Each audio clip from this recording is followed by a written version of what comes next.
good afternoon. So today, the last time we started talking about acyanotic congenital heart diseases. So it's today is a continuation of that. So we only had time to talk about ventricular septal defects. So today we'll talk about the other acyanotic congenital heart diseases. As you, why is it not?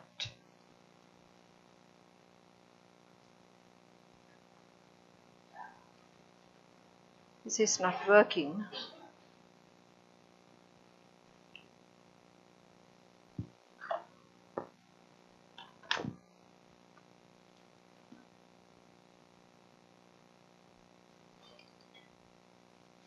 It's not working, I will.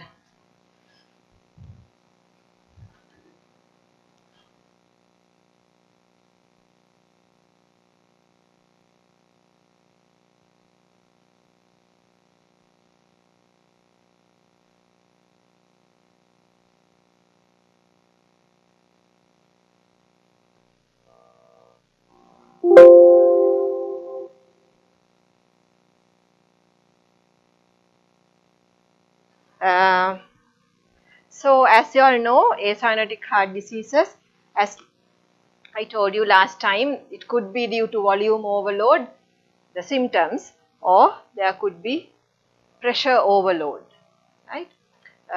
Volume overload occurs when there is intracardiac shunting, and pressure overload occurs when there is an obstruction. So simple.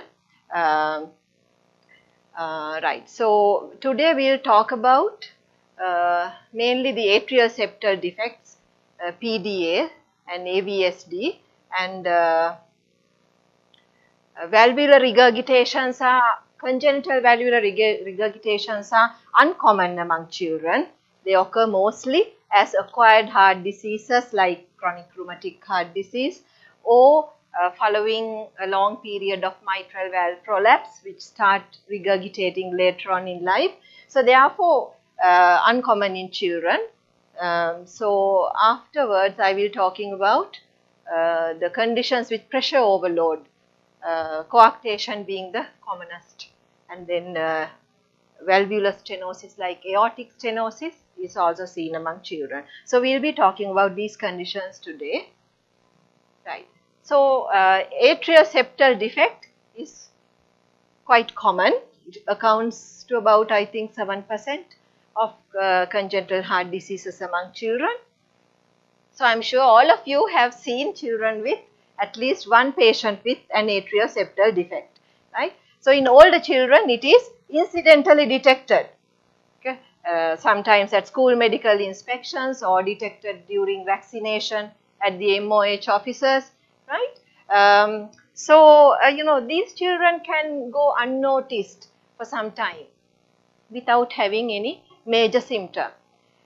So pathologically, they are classified into two types, primum and secundum defects. Ostium secundum defects are the commonest. Ostium primum defects are usually associated with syndromes, right? Like, tell me one syndrome, trisomy 21, right? Okay, so all of you know that. So we'll be talking more about ostium secundum defects. So as you can see, the defect is here in the atrial septum. It could be mostly single, but can be multiple as well. To say an ASD is large, it has to be more than 2 centimeters. So mostly they range from 5 millimeters to 2 centimeters. So it is situated in the place where embryologically the fossa ovalis was, right? And so there are various uncommon types as well. The commonest is this. This is the atrial septum, SVC, IVC, and the ventricular side. So atrial, the secundum defect is the commonest. This is a ostium primum defect which overlies the tricuspid and mitral valves. And there are other two types. One is this superior sinus venosus, where it overlies the opening of the superior vena cava, and there is another defect called inferior sinus venosus defect, which is close to inferior vena cava opening and coronary sinus opening. So there are various types just for you all to know, but out of all that ostium secundum is the commonest. Right, if we go back to this slide to understand the hemodynamics. Now what happens when there is atrial septal defect? The two atria are in connection with each other. So what happens is, now after birth, the pressure in the left side increases, right? So then what will happen? The oxygenated blood in the left atrium, which is fed by the pulmonary veins with oxygenated blood, will flow into the right atrium, mix with the deoxygenated blood in the right atrium. And there is volume overload because of that. And to get the symptoms and signs, it is said that the pulmonary to systemic ratio, the flow ratio has to be 2 to 1 at least, right? So a large volume actually flows into the right atrium, and all this blood, the double the volume, flows into the right ventricle and is ejected into the pulmonary artery via this right ventricular outflow tract, right? So the pulmonary blood flow is doubled, and all this blood which is, which goes into the lungs to get oxygenated will return into the left atrium.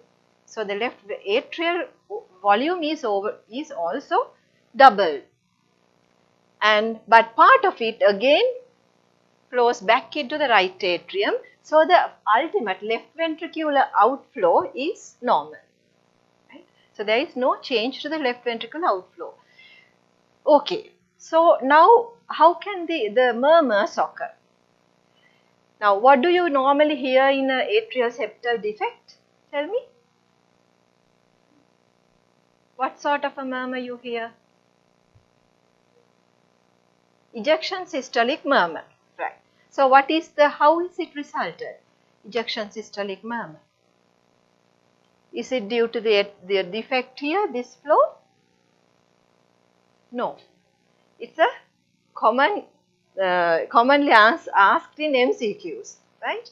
The murmur in the atrial septal defect is actually not due to this flow through the defect, right? The murmur is caused by this higher volume ejecting into the pulmonary artery, right?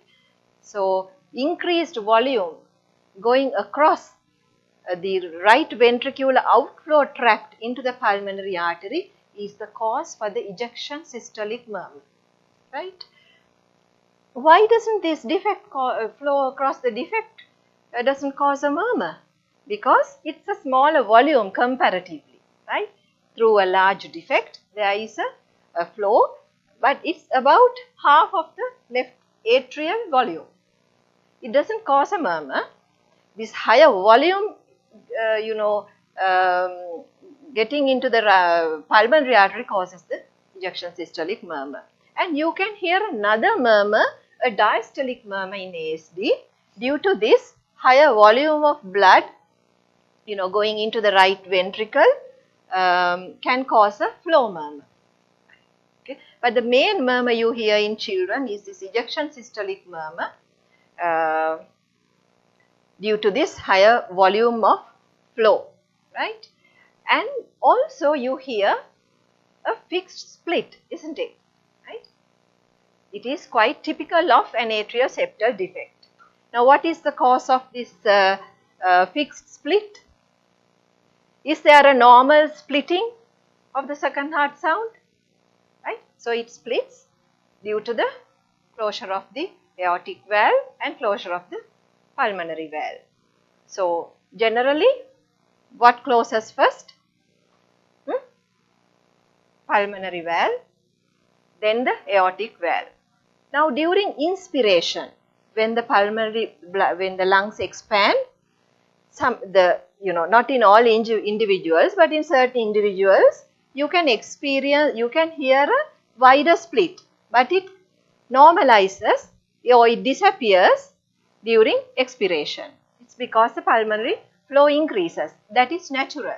But in atrial septal defect, pulmonary blood flow is continuously increased in spite of whether it's inspiration or expiration, right? So continuously the blood flow is increased. Therefore, irrespective of whether it's inspiration or expiration, there is a wide splitting. Pulmonary valve closes late, right? Because there is a large volume has to flow into the pulmonary artery. So those are the findings you get. Okay. So, right. So we've talked about this already. So most common, and the ostium primum ASD I will be talking separately. So we'll move on. Anyway, the ostium primum, the defect is very close to the, it's very lower down in the atrial septum, close to the mitral and tricuspid valves. So it can cause more intracardiac mixing. So we'll talk about it in a while. And I have already told about these rare ones. Right, okay, now a little bit about this. I told you there is one type where the defect is very close to the SVC opening, and this can be associated with abnormal pulmonary venous drainage. I think you all have heard about anomalous pulmonary venous drainage. You all must have come across children with that, right? So in this condition, at least 2 out of the 4 pulmonary veins drain into the superior vena cava, right? And all this can be connected with an ASD causing more mixing, right? So that can lead to cyanosis. So we'll be talking about this little bit more when we talk about cyanotic heart diseases, right? Okay, right. So if the ASD is large, sometimes we detect the murmur early in life, not usually at birth, but sometime during the infancy we detect that.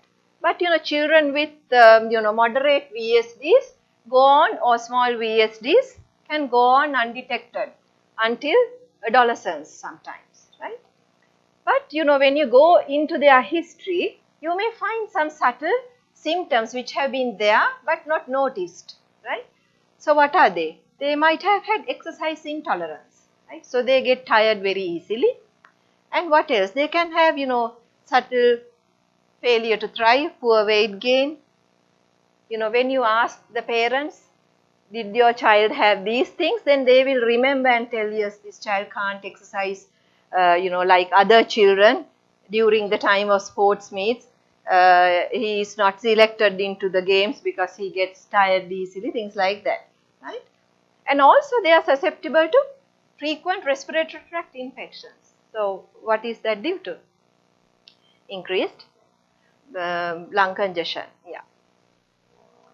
Okay, so so they can remain asymptomatic for some time and rarely is familial. Now, okay, we have talked about these things, and this murmur, where is it best heard? It varies sometimes, but generally along the upper left sternal border, but closer to the pulmonary area, right? In large defects, you may hear it onto the mid-sternal area, right? So upper sternal is left upper sternal edge,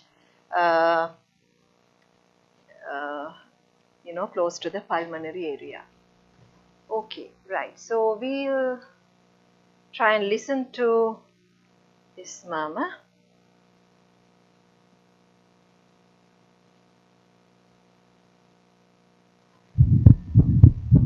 Okay, so tell me what you are going to expect.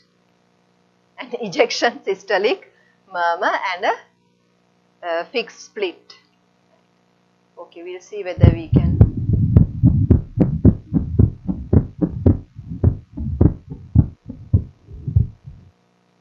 Okay, I'm not sure whether everybody heard. We'll listen to the slow speed one first, right?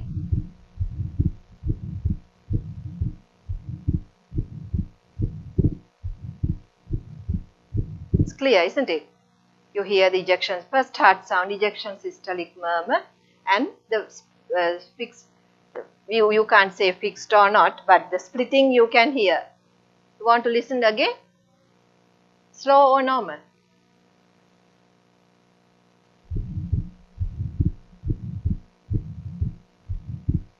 Concentrate on the first heart sound, then the ejection systolic murmur and the fixed beat. Okay, right, so that's enough. Now you can listen to, when you listen to the actual patients, then try and figure out what's happening. Remember the hemodynamics. Okay, right. Nowadays we don't do chest x-rays on children with ASD, in view of diagnosing it, unless they come with a chest infection. But as I told you last time, we had to depend on x-rays long time back. So what do you expect to see in a chest x-ray? What is this hump?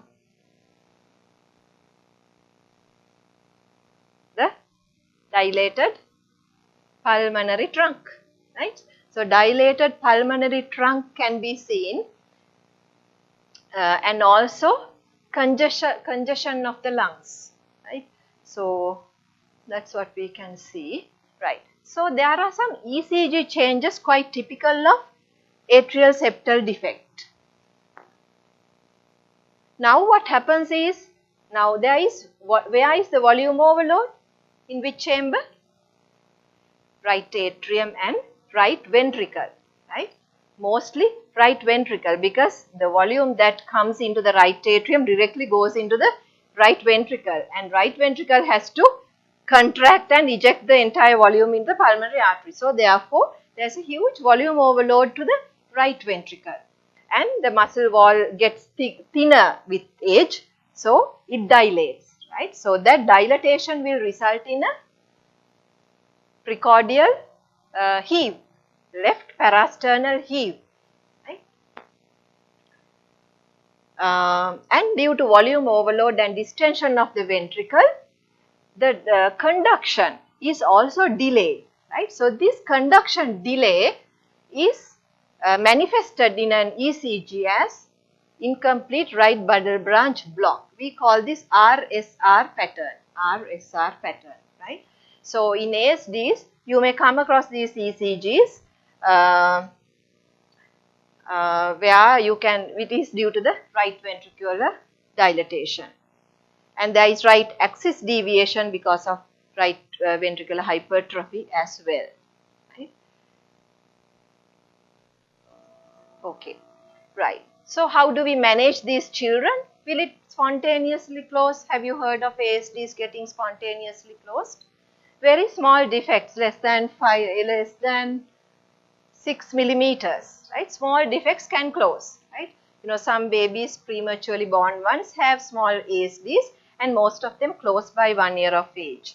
But large ones, they do not close. So either they will have to be closed via device closure or open heart surgery if it's done later in life. Even later in life, device closure is the preferred method nowadays, right?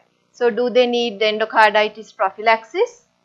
Not recommended, right? Not recommended. Now last time I gave you a homework to look at endocarditis prophylaxis.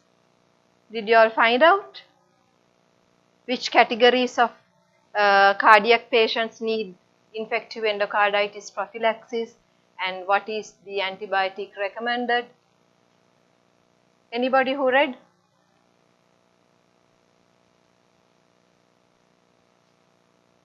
No one. Anybody? Hands up. I'm not going to ask what it is, but at least to find out whether you do if I ask you to do something.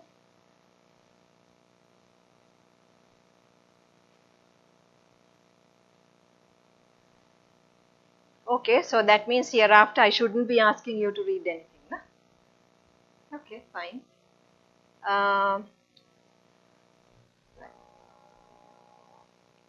Okay, so it is either transcatheter device closure, and it's actually very low risk. It's done in cath labs, right, and with a high closure rates, and even surgical closure is with very low mortality.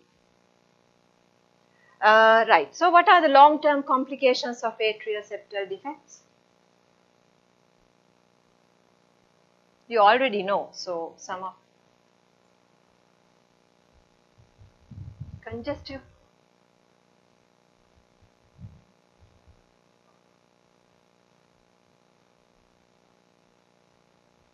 Okay, lung infections due to increased pulmonary blood flow, they are susceptible to recurrent lung infections, lower respiratory tract infections. Anything, so that can occur even during early childhood. Okay. Right heart failure. So before developing the right heart failure, what develops first? Pulmonary hypertension. Right. So they develop pulmonary hypertension usually towards the end of the second decade of life. And due to pulmonary hypertension, they eventually develop right heart failure. And if they have undergone repair, still they are not without risk. So what complications could occur in patients who have undergone ASD repair? Whether repaired or not, they are susceptible to other complications as well, like atrial arrhythmias, right? Atrial fibrillation. Okay, I haven't included that. Okay, so you should know the long-term complications of ASDs. Okay, right. So we'll talk a little bit about atrioventricular septal defects. These are not very common. At the moment, we have a baby with trisomy 21 in the pediatric ward with atrioventricular septal defect. So those who are doing pediatrics might have seen this baby who has undergone corrective surgery. Right? So all require surgery. Right? Atrioventricular septal defects can cause cyanosis as well. So this is the normal septum, secundum, primum, and the valves are separate. But there are varying degrees of atrioventricular septal defect. In partial AVSD, the mitral valve leaflets are abnormal. There is mixing at interatrial level, but not much at interventricular level. But these valves are abnormal and regurgitant, right? So, lot of intracardiac mixing occur. But in complete AVSD, so this septum, both interatrial and interventricular connection is there. So, there is complete mixing of oxygenated and deoxygenated blood, which can behave as a cyanotic congenital heart disease in early infancy. So, these we usually see in association with syndromes. Okay, right. So, all of them have to undergo surgery. So, these two, they have some mortality as well, right. Okay, right. So, next important congenital heart disease is the patent ductus arteriosus, which is also quite common, right. So, accounts up to I think 4 to 5% of congenital heart disease. So, you all know what is the ductus arteriosus. It is the connection between the pulmonary artery and aorta. Usually, it is located below the left subclavian artery, right. And this persists because of the failure of the physiological closure at birth. So, why doesn't it close? It is meant to be closed, isn't it? In what conditions will it not close? Tell me one or two conditions where it will not close.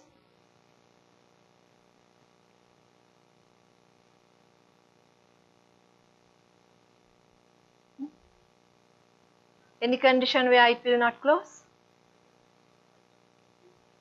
Okay, tricuspid at very good. Tricuspid atresia, left ventricle is not theoretically functional, right. So, there won't be pulmonary blood flow. In that situation, pulmonary blood flow depends only on the aortic input via the ductus arteriosus. So, when they are, so that's an example of a situation where the ductus will not close because it is a life-saving channel, right. Similarly, if there is critical aortic stenosis where the left ventricle is not properly formed and the aorta depends on the blood flow that channels from the pulmonary artery into the aorta via the ductus arteriosus, right. So, in any condition where the pulmonary artery blood flow or the aortic blood flow is compromised due to some congenital problem, the ductus will persist. Right. Any other reason? What happens in premature babies? Lot of premature babies, born very prematurely, do not close their ductus and they can go into heart failure and we have to artificially close sometimes. So, the reason is ductus is kept open by the placental prostaglandins, right. And the ductal muscle this gets tangled. The prostaglandins as well as low oxygen tension, right. So, those two are the factors that maintain the ductus open. Now, when a baby is born, the oxygen content increases, ductal muscle is very sensitive to oxygen, so it contracts, right. But in premature babies where their lungs are not mature, the oxygenation is not adequate. So, that is one reason for the ductus to remain open. And other thing is their prostaglandin metabolism is not mature. Their hepatic metabolism is not mature. So, prostaglandins persist and oxygen is low. So, the ductus persists to be open, right. So, we sometimes have to ligate it, right. And there are other conditions like birth asphyxia, right? Congenital pneumonia where the oxygen content is reduced, babies become hypoxic. So, in such situations, ductus can remain open. Okay, right. So, what happens is, if the ductus remains open, when the left ventricle contracts, now you know the systemic blood pressure increases with time, the aortic blood, some of the aortic blood will flow back into the pulmonary artery and the pulmonary blood flow increases largely. That can lead to pulmonary congestion and congestive cardiac failure during early infancy. Okay. So, we have we not talked about any of these things? So, premature babies and hypoxia. So, any condition that causes hypoxia, acidosis, babies born at high altitudes, right. And also if there is a congenital defect in the muscle of the ductus, like what happens in congenital rubella infection, right. The ductal muscle is not properly formed. It is not then sensitive to any of these prostaglandins or oxygen or whatever, right. There are certain other syndromes as well. So, congenital rubella is one of them. Okay, right. So, you know that it presents with a continuous murmur. So, it's a very good example for continuous murmur, and you should also know at this time I will remind you the other causes for continuous murmurs, right. That's also a favorite area for MCQs, right. Okay. Right. So, it also causes severe pulmonary hypertension, right ventricular hypertrophy and Eisenmenger syndrome. And you will also feel bounding pulses because the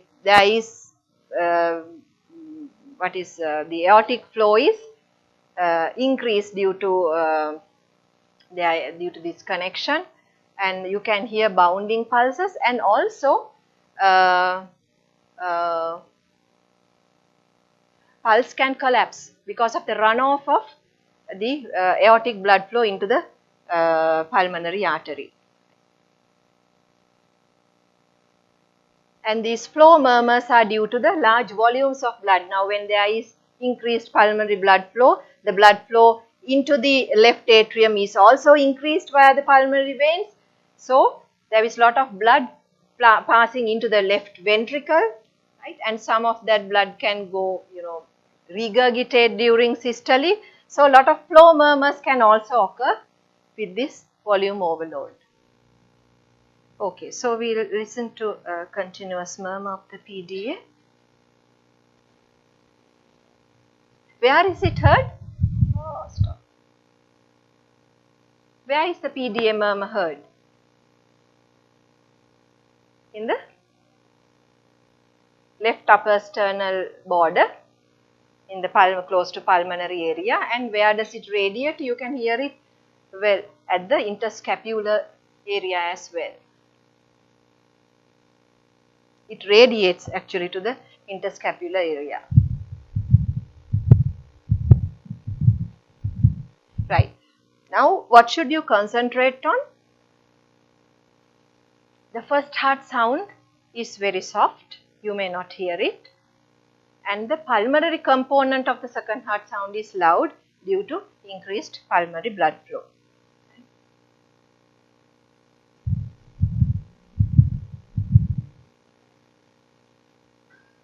Listen to it again.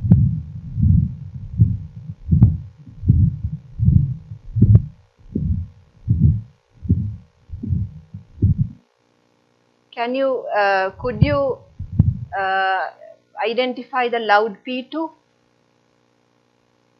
It's called a machinery murmur. Okay. So whenever you get an opportunity, you listen to. Right. Okay. So there are some other causes for continuous murmurs, right? I mean, these are not very common. The venous hums, you know, they are, you hear them when patients lie supine, disappears when standing up, and various AV malformations can cause machinery murmurs. And also when VSDs are associated with aortic regurgitation, so both systolic and diastolic murmurs occur, so that may mimic a continuous murmur. And rupture of the coronary sinus valves. So those are, and also there is one more, I will talk about it later. So these are not very important, but you know, they appear in questions. Okay, so how do we manage a persisting ductus? This applies mostly to the neonates, right? Because the trouble is with the newborn babies, since they can go into heart failure, right? So we have to close it. So one is fluid restriction. We have to give diuretics to them to overcome the heart failure. But for the ductus per se, to suppress the prostaglandins, we can give indomethacin, IV indomethacin or ibuprofen, right? And if the ductus will respond very early in life to NSAIDs, but after about 1 week, it won't respond, right? Then we have to go for transcatheter closure. Okay, so other things are not very, you all can read. Okay, so this is how the transcatheter closure is done with a device, and this is how you ligate. Okay, right. So we'll talk about coarctation of aorta. Has anybody come across a child or an adult with coarctation of aorta?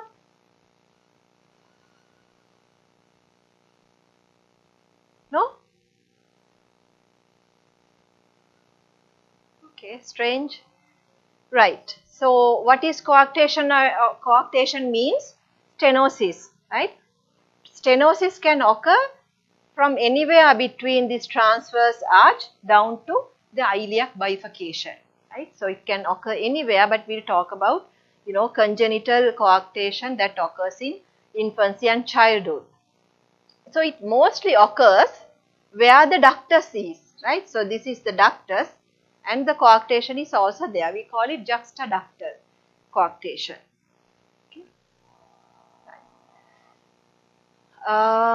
And it actually, the commonest site is just below the origin of the left subclavian artery. There are various types of coarctation aorta as well, and it is common among children with girls with Turner syndrome. Right? It's a common association. So any child with Turner syndrome has to be investigated to exclude coarctation of aorta. Okay, so basically there are 3 types, and now time to time these system of changes, but it is said that preductal and juxtaductal are quite similar to each other.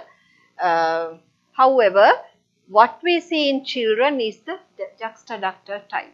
The postductal type is usually detected in adult life, and preductal is a very serious condition which is actually not compatible with life unless it's detected within the first 24 hours, right?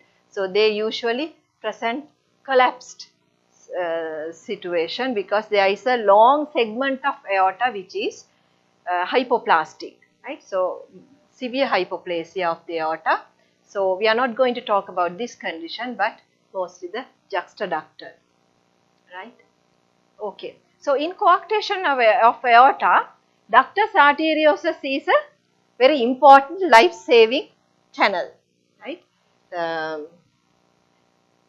If the coarctation is severe, right? So if the coarctation is severe, the aortic blood flow will be hugely compromised. So the ductus can feed the aorta, right? Okay, so these are the 3 types.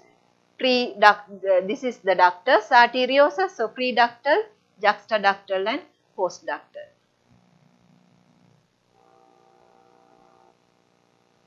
Okay, so as I told, ductus is important to feed the lower extremities. Okay, so now because of this coarctation, what will happen to the heart, the ventricles? There will be back pressure, right? Due to the back pressure, it directly affects the left ventricle. So the left ventricle hypertrophies, and at the same time, there will be congestion on the pulmonary arteries.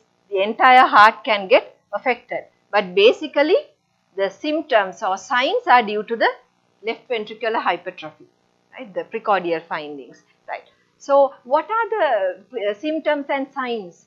We'll talk about symptoms first. How do they present? If there is critical coarctation, it will be detected very early in life, right? Because of insufficiency of blood flow, infant present in a collapsed state. When the ductus closes, they present during the 2nd or 3rd week of life, collapsed, right? So what are the other symptoms? So that's a sign. We'll talk about symptoms first. How can an older child present? Hypertension, very good. Incidentally detected hypertension. Sometimes they may come with headache, chronic headaches, right? So we check the blood pressure and we find high blood pressure, right? We'll see why the blood pressure goes up, right? Any other symptom? Blood flow to the lower limbs is reduced. So what could that cause?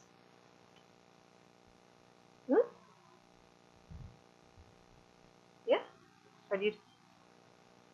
Shortening. I don't know about that. What other symptom can they develop? Small limbs due to, okay, right? Intermittent claudication. They can't walk fast, they can't run fast because it causes like cramping like pain because of the lower limb hypoperfusion. So intermittent claudication, hypertension, and sometimes angina, right? Shortness of breath. So those are the symptoms, right?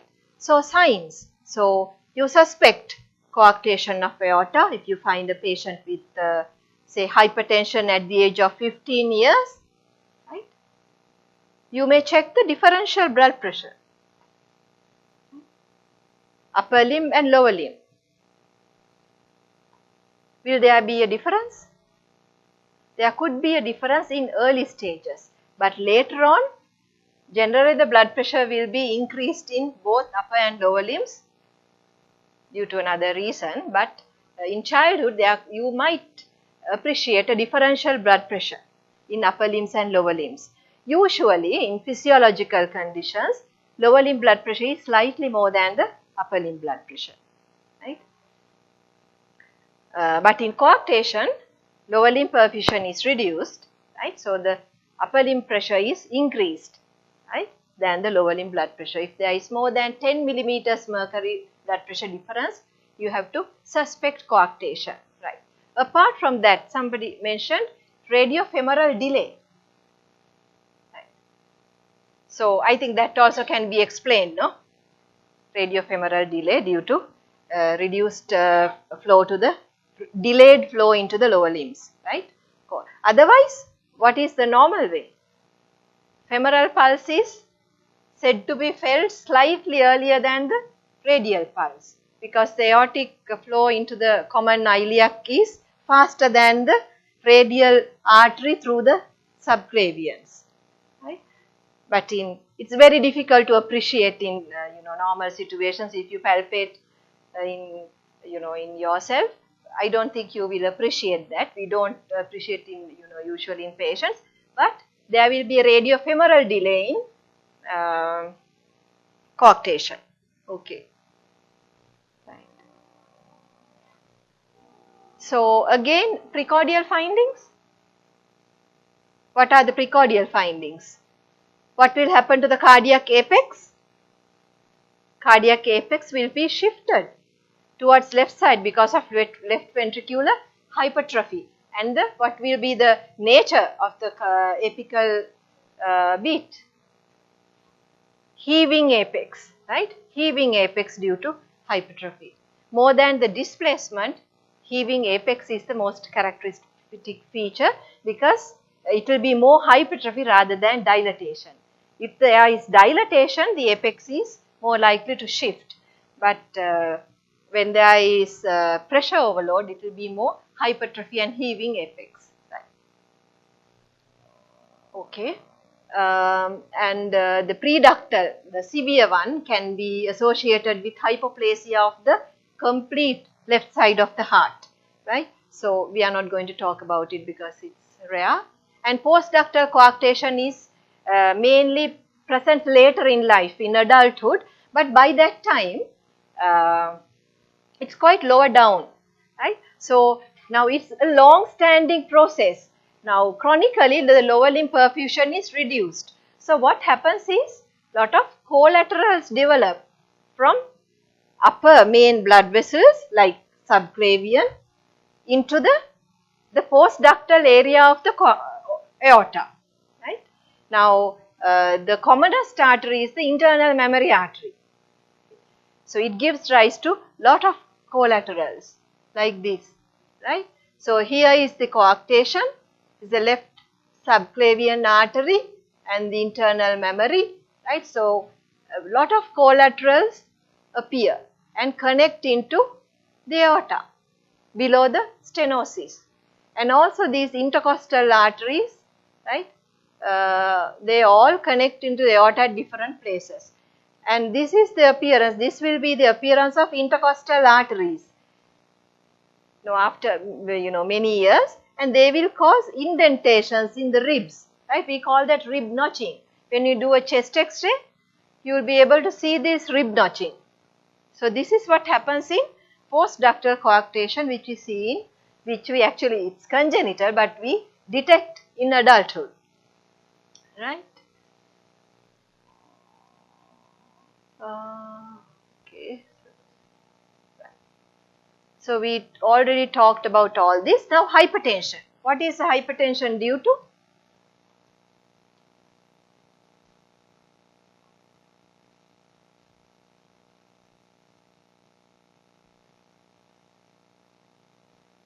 There are more than one reason. One is chronic reduced renal blood flow leads to activation of the renin-angiotensin system, right? So maybe you could read about it and find out.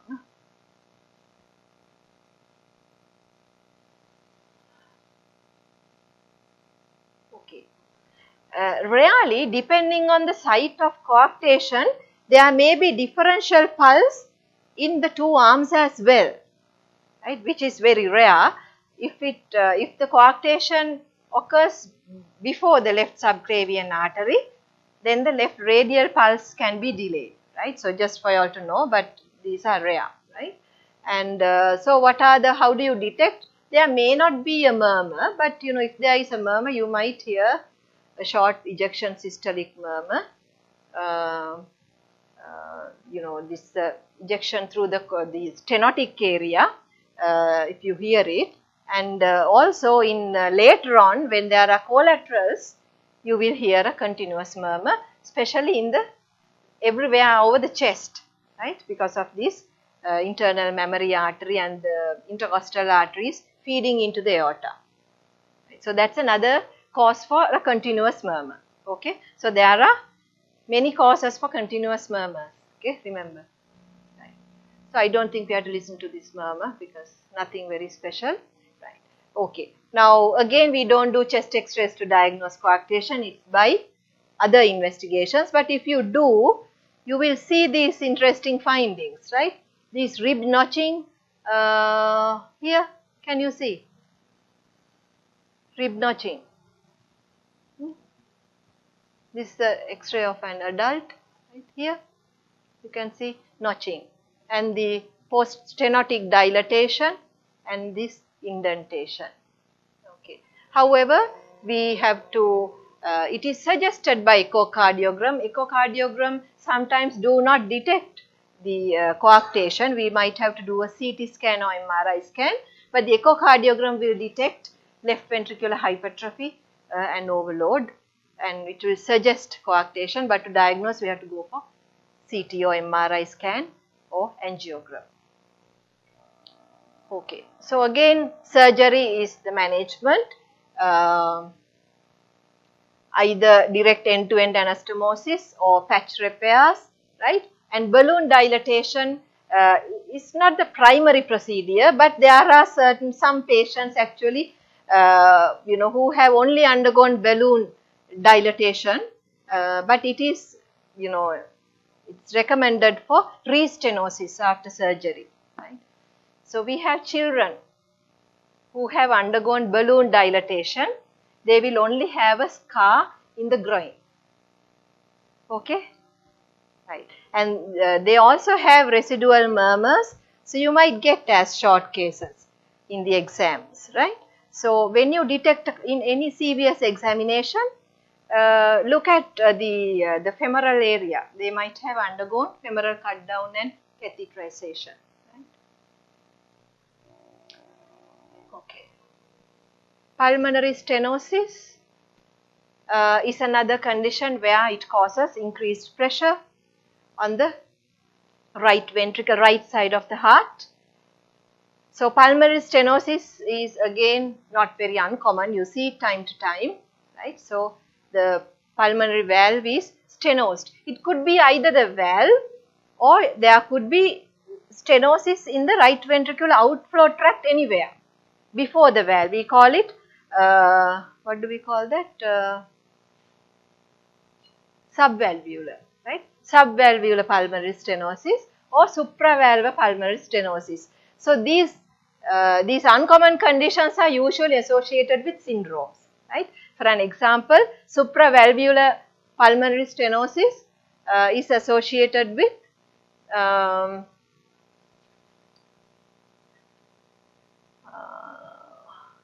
some syndrome. Congenital rubella is one of them, but I can't remember that. I just forgot it. I will tell you. Okay.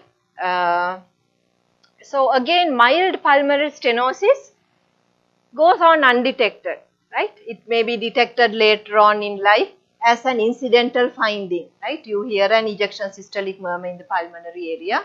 Patient is completely asymptomatic, right? So we may not do anything about it. But if there is moderate to severe stenosis, it can lead to right heart failure.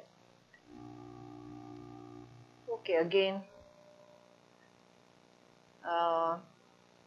We'll see, if we have time, we'll listen to the murmur. It is usually associated with an ejection click because the pulmonary valve is abnormal. With the systole, it opens with a click, right? And then you hear a ejection systolic murmur. And because of the, if this stenosis is severe, the pressure will be transmitted to the right ventricle, right atrium and the jugular venous pulse. So, it is a cause for raised JVP. And here the closure of the pulmonary valve is soft and it will be delayed as well, because it is slow to open and late to close. Okay, so it also causes post-stenotic dilatation and right ventricular hypertrophy due to pressure, increased pressure, right? And all these changes of right ventricular hypertrophy that we talked, when we were talking about ASD will also occur, right?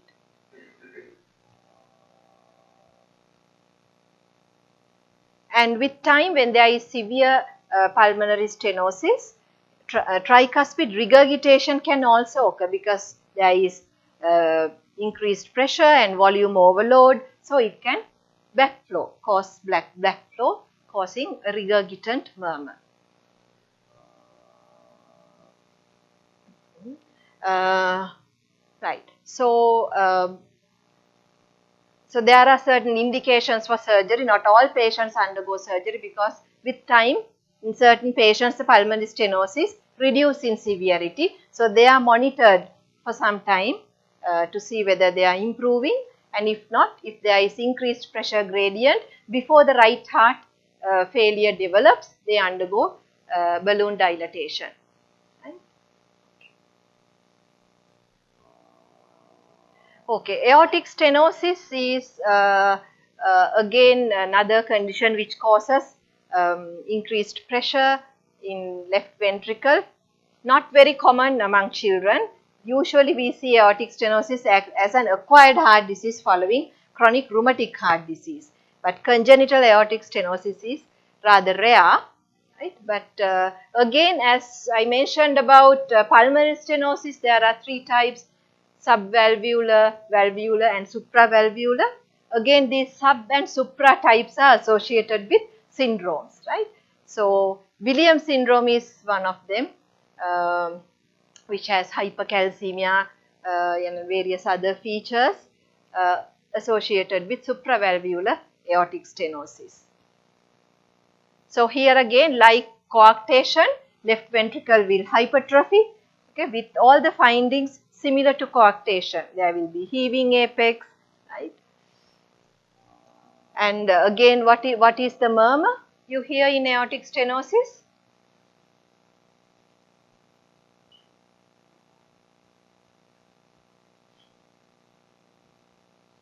So, they present with angina, exercise intolerance, shortness of breath. So, I don't have to tell that over and over again, right? So, typically they have a low volume pulse due to aortic stenosis, and you might see and feel a systolic thrill in the suprasternal notch. And what else? You hear the ejection systolic murmur in aortic stenosis, right? Again, there can be a click, opening click, and an ejection systolic murmur. Where do you hear the ejection systolic murmur in aortic stenosis?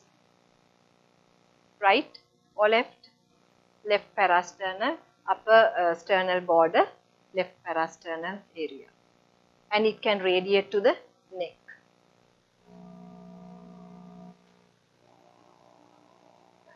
So, in a chest X-ray, you will actually see the post-stenotic dilatation of the ascending aorta, left ventricular hypertrophy, and the strain pattern, like left ventricular hypertrophy can lead to the strain pattern, and also the features of left ventricular hypertrophy you will see in an ECG. So, aortic stenosis has to be operated, otherwise it can lead to left heart failure later on. So, any amount of stenosis has to be operated. The preferred method is valvuloplasty. repairing the valve rather than valve replacement, right? If you replace a valve, the person has to be on lifelong anticoagulation therapy. But if we repair the valve, he can lead a normal life without any drugs. So, preferred method is valvuloplasty, which is said to be quite a difficult procedure, but that is preferred. Right.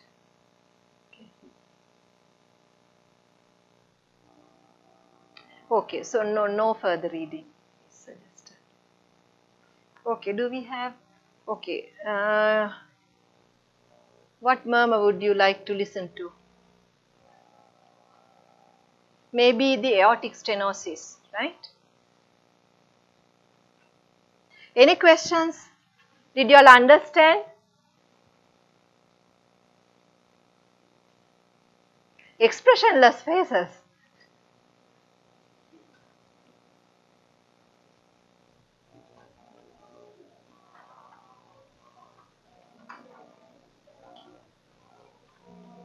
Right. So, what do you expect to hear in aortic stenosis before listening? Ejection, systolic murmur. We'll see whether there is a click as well, right? And there will be a single second sound, right? Only the pulmonary component will be heard. There is no physiological splitting.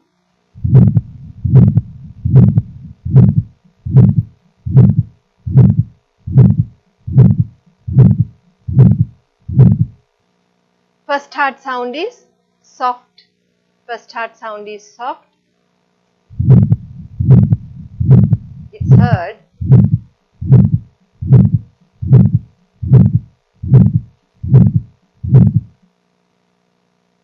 Okay.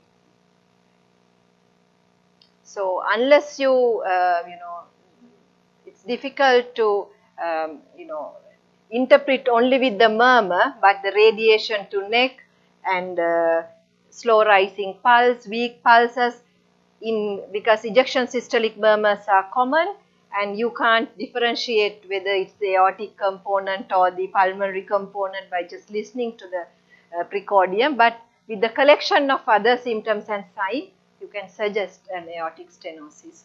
Okay, any questions?